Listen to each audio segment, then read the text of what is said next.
Hi! 'Kanguva' అలానే 'matka' collection జూస్తే మీరు 4 రోజుల తర్వాత శనివారం, ఆదివారం కలెక్షన్‌లు బాగుంటాయనుకుంటే, ఏం లేదండి. ఒక రకంగా చెప్పాలంటే 'మట్కా' డిజాస్టర్ అయిపోయింది. ఎందుకంటే దాదాపు 30,00,00,000, 35,00,00,000 దాకైతే వాళ్ళు బడ్జెట్ పెట్టారు ఆ సినిమాకైతే. కనిపిస్తుంది ఆ సినిమాలో గూడా ఎక్కువ సెట్టింగ్స్ ఏశారు కొంచెం చాలా కష్టపడి తీశారు.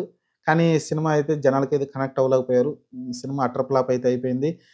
కలెక్షన్‌లు గూడా దారుణంగా ఉన్నాయి. దాదాపు 4 రోజుల్లో 4,00,00,000 వసూలు చేసింది. అది గూడా వరల్డ్ వైడ్ ప్రపంచం మొత్తం చూసుకుంటే 4,00,00,000 వసూలు చేయగలిగింది. అంతకు మించి చేయలేకపోయింది.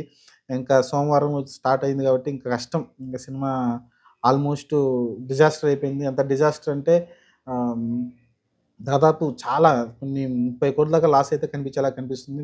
ఒక చిన్న సినిమాకి 30,00,00,000 లాస్ అంటే 'వరుణ్ తేజ్' కెరియర్‌కే దెబ్బ పడేలా ఉంది క్లియర్‌గా. ఎందుకంటే దీని ముందు సినిమాలు పర్లేదనిపించాయి. కనీసం ఒక 5,00,00,000, 10,00,00,000 దాకన్నా ఎయలేదు ఈ సినిమా కలెక్షన్‌లు. ఈ సినిమా చూసుకుంటే కనీసం 5, 6